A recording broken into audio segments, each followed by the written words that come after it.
Bully dong. Ini Yahudi nih, Yahudi. Bully dong.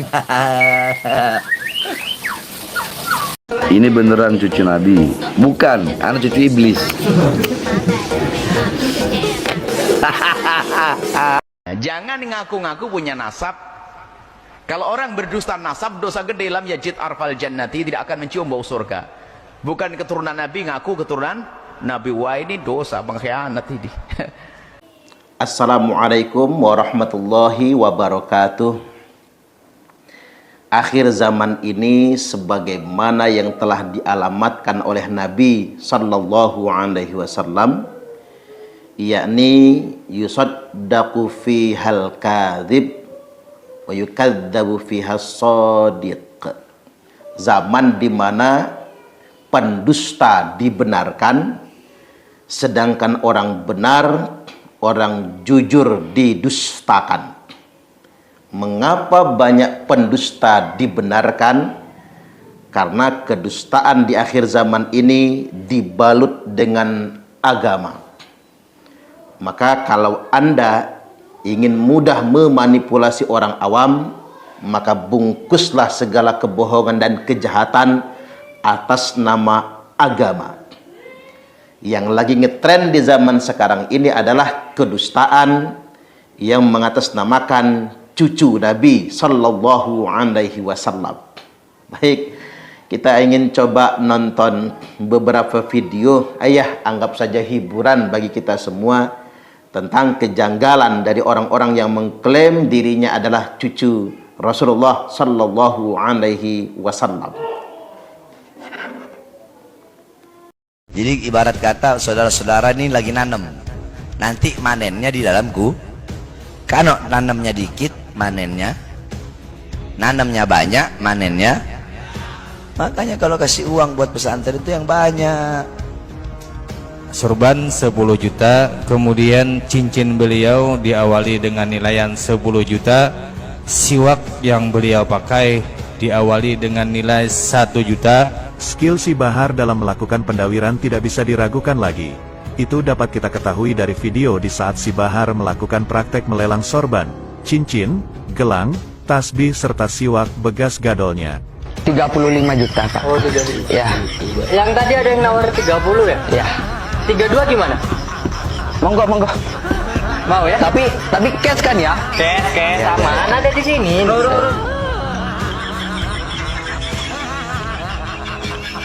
Dengan mengatasnamakan cucu Nabi, berkorban untuk membesarkan nama agama dan untuk pembangunan ponpesnya, Bahar sukses melelang barangnya dengan harga jauh dari harga di pasar. Pian, Habib Hussein 2 juta, takbir! Takbir! Tak hanya itu, si Bahar juga ahli dalam meminta uang ke masyarakat awam. Ayo salawatan yang semangat ya, nanti sampai di luar itu. Di luar semuanya ustadz-ustadz, kiai-kiai, haji-hajinya itu semua. Jadi orang jangan pelit. Dengan membentangkan sorbannya melalui budaknya, diiringi solawatan budaknya itu berkeliling ke masyarakat yang sedang melihat ceramahnya itu. Salatullah salamullah ala taha Rasulillah. Tapi, meskipun si Bahar suka meminta-minta uang ke masyarakat awam, dia ini tak malu memamerkan kehidupan mewahnya. Misalnya, mandi di jacuzzi,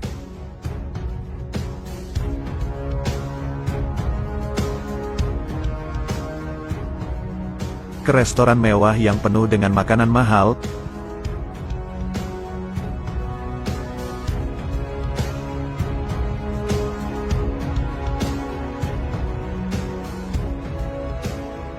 bahkan pamer mobil mewahnya.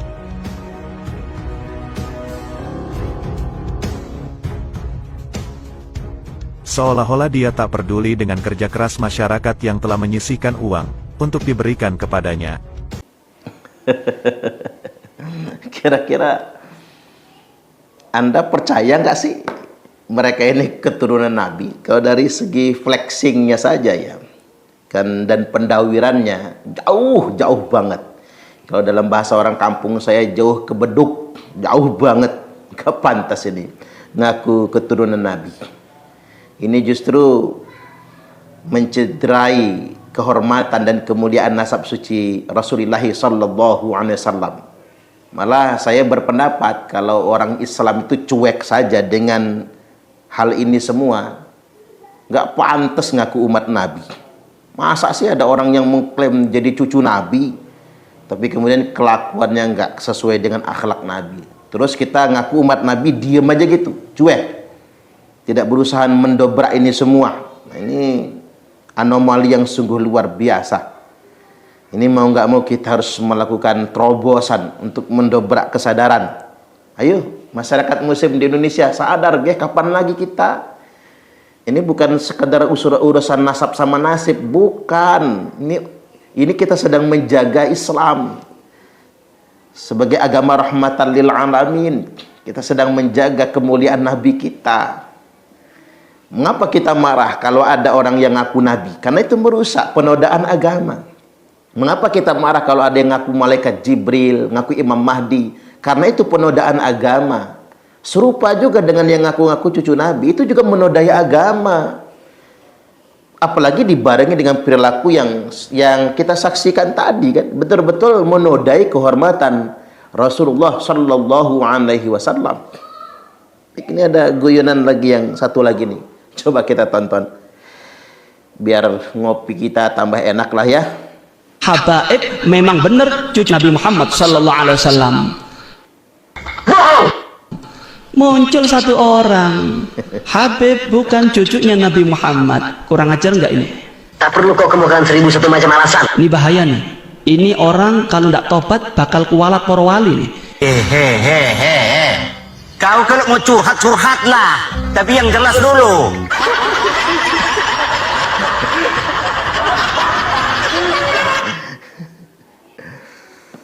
Enggak, saya heran itu kok ada aja yang kreatif ya.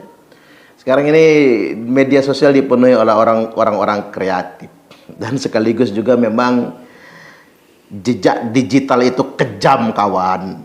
Makanya apa-apa itu jangan main upload sih. Ujung-ujungnya kan begini, tidak ada yang bisa menghapus lagi kan. Bahkan pada kenyataannya lebih banyak lagi dari ini semua.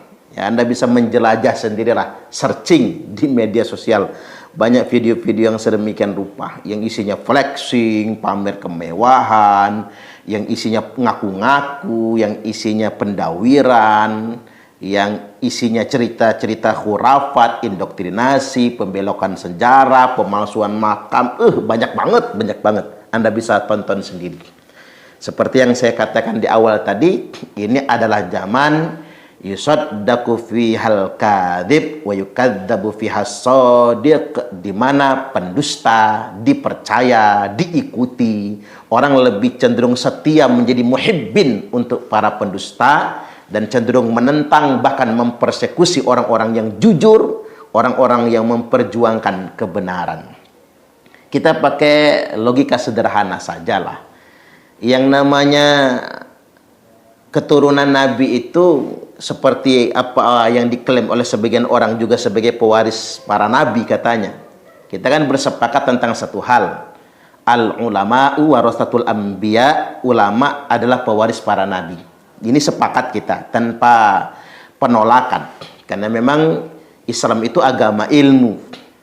Jadi Islam ini atau agama ini tidak diwariskan kepada penguasa, tidak juga diwariskan kepada saudagar kaya, tapi agama itu diwariskan secara terus-menerus kepada orang yang berilmu. Jadi cara menjaga agama ini, yakni kita mempelajari ilmu. Makanya anak-anak kita yang hari ini sedang berjuang di pondok pesantren, mereka itu sedang jihad fisabilillah dalam rangka menjaga agama. Makin banyak anak kita yang menghafal Al-Quran, makin banyak anak-anak kita yang belajar ilmu fikih, belajar ilmu alat, belajar tafsir, belajar hadis, mendalami agama, maka agama akan semakin terjaga. Itulah cara Allah menjaga agama ini, yakni dengan cara menjaga orang-orang yang berilmu. Tapi ketika kemudian ingin dinisbatkan, seandainya dzurriyyat Nabi juga adalah pewaris para nabi, kita juga nggak menolak. Nah, tinggal kemudian kita coba definisikan siapa sih dzurriyyat Nabi itu? Apa yang ngaku-ngaku? Tentunya kan yang bukan yang ngaku-ngaku. Udah ngaku-ngaku tapi tidak mampu membuktikan. Berarti dia bukan dzurriyyat Nabi, tapi sebetulnya sedang mencela Nabi sallallahu alaihi wasallam. Nah, ketika kita ingin mengambil implementasi nyata dari akhlak perilaku pewaris para nabi, yakni mereka yang alladzina yanzuruna ilal ummati bi'ainir rahmah, adalah mereka yang memandang umat ini dengan pandangan kasih sayang. Nah, sekarang kita lihat apakah Bani Ba'alwi yang ada di Indonesia ini memandang umat Islam di Indonesia ini atau bangsa Indonesia ini dengan pandangan kasih sayang? Enggak. Kerjaan mereka apa? Marah-marah, ngancem-ngancem, nakut-nakutin nggak dapat syafaat. Belum lagi yang kemudian mengerahkan muhibbinnya untuk mempersekusi. Apa itu pewaris para nabi? Ditambah lagi bukannya ngasih umat, bukannya peduli dengan umat, bukannya nyantunin fakir miskin, justru kerjaan mereka mendawir, mengatasnamakan anak cucu nabi untuk meminta sana kemari, seperti yang kita lihat di video tadi. Lelang ini, lelang itu, dan lain sebagainya. Kita punya satu prinsip yang harus kita sadari. Ahlul bait Nabi itu, dzurriyyat Nabi itu gengsinya tinggi banget. Gengsi ini bukan gengsi materi, bukan pamer kekayaan. Apa yang saya katakan, apa yang saya maksud dengan dzurriyyat Nabi Ahlul bait itu gengsinya tinggi banget? Mereka pantang minta. Kayak hukum asalnya Ahlul bait Nabi kan haram nerima zakat, tidak boleh nerima sedekah, bahkan minta hadiah pun mereka pantang. Lebih baik mereka lapar daripada meminta. Apalagi kemudian seperti yang kita lihat hari ini, ngaku-ngaku cucu Nabi tapi eksploitatif, mendawir, memperkaya diri sendiri, nggak peduli dengan umat. Umat bukannya disayangi, malah dimaki-maki, malah dipersekusi. Jauh ke beduk. Saya ingin sampaikan satu tanda ciri khas dari Ahlul bait Nabi, yakni sayang dengan umat, cinta dengan umat, alladzina yanzuruna ilal ummati bi'ainir rahmah, yang senantiasa memandang umat ini dengan pandangan kasih sayang, hatinya penuh cinta, matanya teduh, sayang kepada umat, paling gengsi minta kepada umat, dan selalu berbagi untuk umat. Mari kita teladani. Dan yuk kita simak ceramah saya beberapa waktu yang lalu dalam suatu momen. Bisa kita ambil hikmah kembali. Selamat menyimak dan merenungkannya.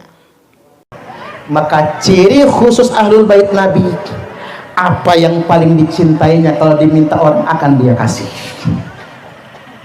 Makanya jenengan Pak jangan ngaku-ngaku anak putune Kanjeng Nabi. Pak Kades ngaku saya anak putune Kanjeng Nabi, punya mobil, kita minta mobilnya. Jadi kalau ada yang ngaku anak cucu Nabi, Bapak Ibu, dia suka sama bajunya sendiri, senang nih, diminta orang kasih bajunya. Makanya jangan minta jas saya bukan putune Kanjeng Nabi, saya mah anak cucu Adam ajalah. Karena kalau anak cucu Nabi Muhammad SAW, Bapak Ibu, dia nggak boleh minta. Haram nerima zakat. Dengerin tuh yang ngaku-ngaku anak cucu Nabi, nerima zakat haram, tidak boleh minta-minta sedekah. Tapi kalau dia punya yang dia cintai, kasihkan. Motor kasihkan kalau diminta orang, mobil kasihkan kalau diminta orang, baju kasihkan kalau diminta orang. Itu baru anak putune Kanjeng Nabi. Hari ini banyak orang yang ngaku keturunan Nabi tapi akhlaknya jauh dari akhlak Nabi. Betul?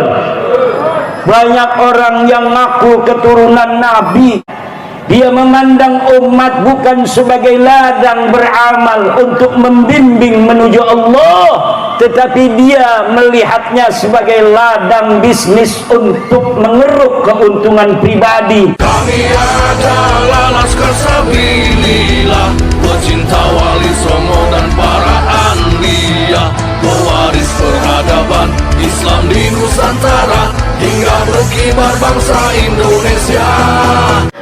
Thumma fitnatu sarra, lalu muncul fitnah di zaman kemerdekaan. Setelah penjajah mereka usir, Belanda mereka usir, Jepang mereka pulangkan, umatku akan diuji dengan fitnah sarra. Dakhaluha min tahti qodama rajulin min ahli baiti. Di mana fitnah di zaman kemerdekaan itu akan keluar dari bawah dua telapak kaki laki-laki yang ngaku-ngaku ahlul baitku, ngaku-ngaku cucungku. Halo, halo, ini agak serius nih ngajinya, agak serius. Ternyata apa yang dikatakan Nabi itu kenyataan.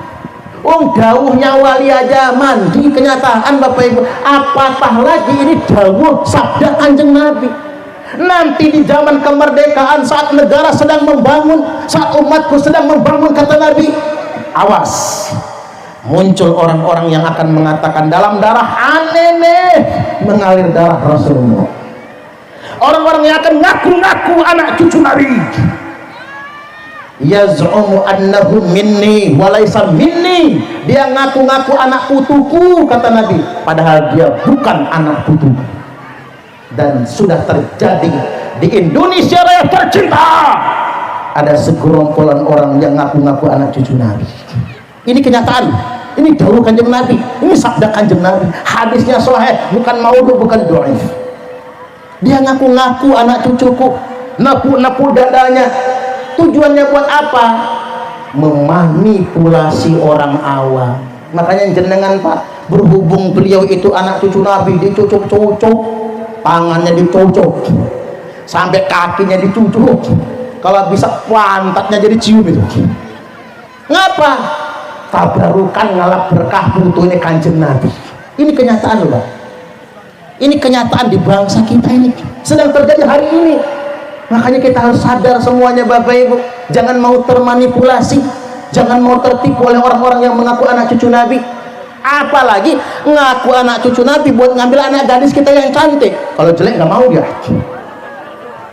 Ngaku anak cucu Nabi Pak buat minta infak, minta sedekah. Kamu kalau nggak mau ngasih kualat, berhubung saya putunya Kanjeng Nabi, jaluk duit 100 juta, kalau nggak kualat.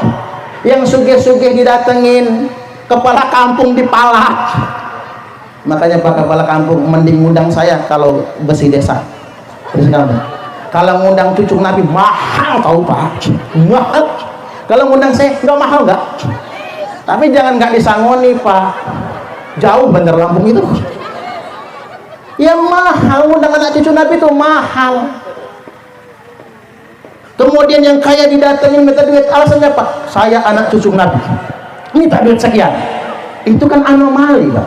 Mengapa saya katakan anomali? Pak cerita kali jenengan, biar jenengan paham sama ini semua. Begini, Imam Ali karramallahu wajhah dan Siti Fatimah pernah nazar karena Hasan Husain sakit, tambah hari tambah parah, tambah hari tambah parah.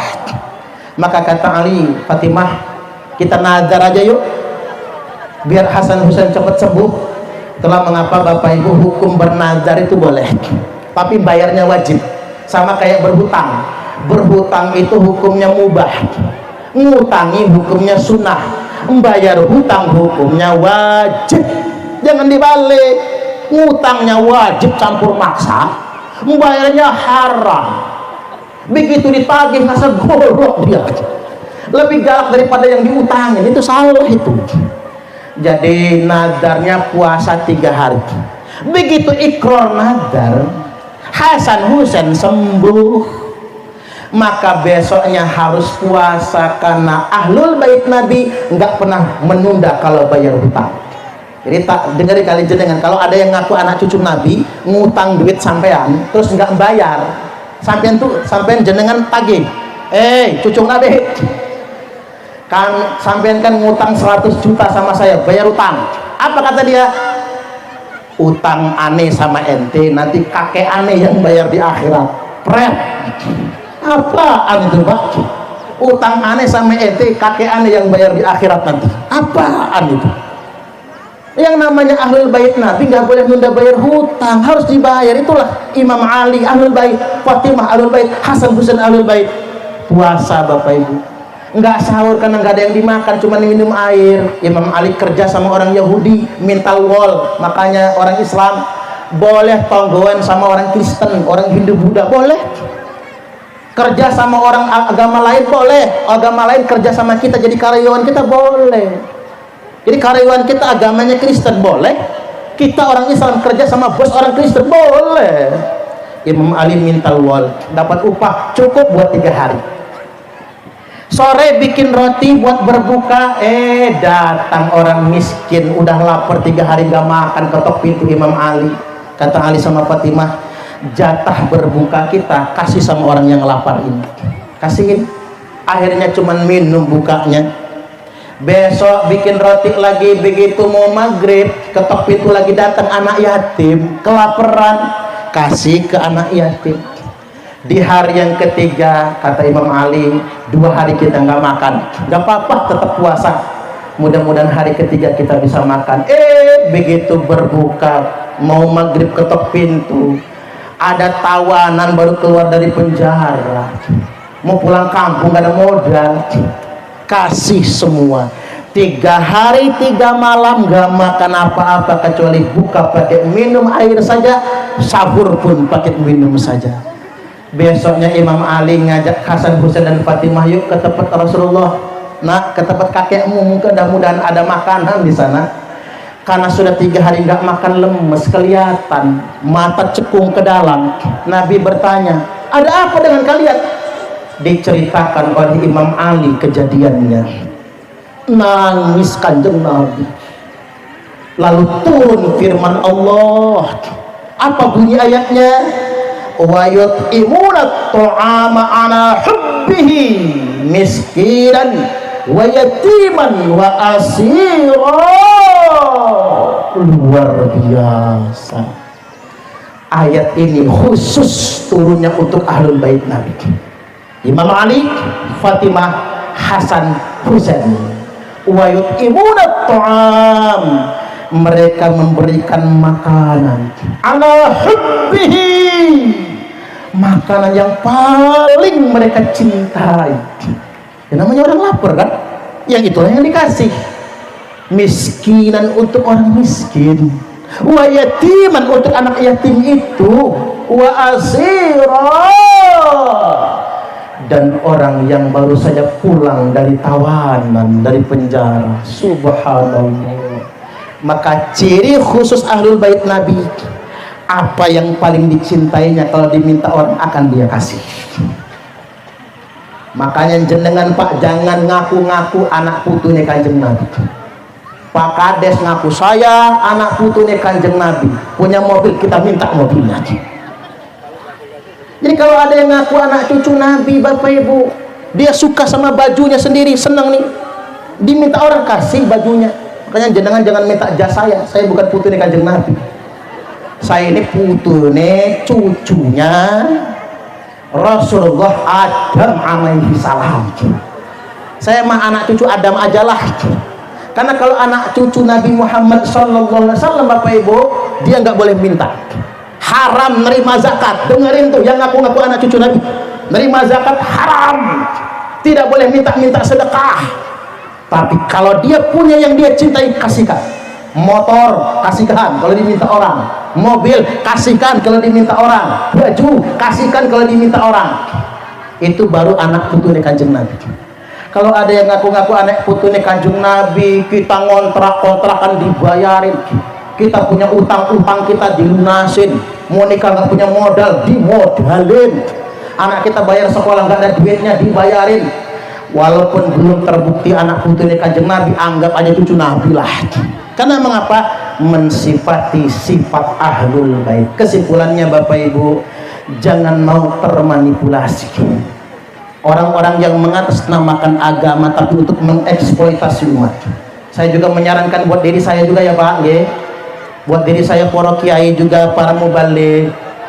Kadang-kadang kiai-kiai itu sekaya Pak, tapi masih ada sama jamaah tuh begini. Ini nyemes diri sendiri loh Pak. Ini terakhir ya, terakhir. Begini Bapak Ibu, saya ini ditegur orang.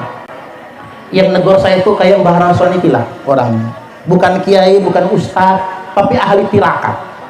Apa kata dia? Ustaz, apa Mbah kata saya? Dakwah sebenarnya bukan di mimbar. Dakwah sebenarnya bukan di panggung-panggung ceramah. Tapi dakwah yang sebenarnya ada di tengah-tengah masyarakat yang lemah. Wih, rodok saya Pak, rodok saya, luar biasa. Iya juga ya Pak, dakwah itu kalau di mimbar, di panggung kayak gini udah jelas pasti disangoni. Percayalah sama saya percaya sama panitia Pak, udah pasti disangoni. Jangankan yang diundang sengaja begini Pak, buat asal acara bersih kampung, nang Bandar Lampung cuman khutbah Jumat Pak, khutbah Jumat 500.000. Sebulan 4 kali Jumat khutbah 2 juta, kalah gaji honorer. Khutbah loh Pak, zaman Nabi nggak pernah khutbah di Sangoni, nggak ada. Artinya Bapak Ibu, dakwah itu kalau dianggap cuman di mimbar-mimbar Jumat, di panggung-panggung ceramah, sudah diganti dengan dakwah yang sebenarnya ada di tengah-tengah masyarakat yang lemah. Yuk kita peduli dengan sesama, mari kita membantu sesama. Demikian dari saya, kurang lebihnya mohon maaf, dan kepada Allah Ta'ala mohon ampun. Kalau ada sumur di ladang, bolehlah kita menumpang mandi. Kalau ceramahnya masih kurang, silahkan ngundang lagi. Tepuk tangan lagi Bapak. Ila hadratin nabiyyin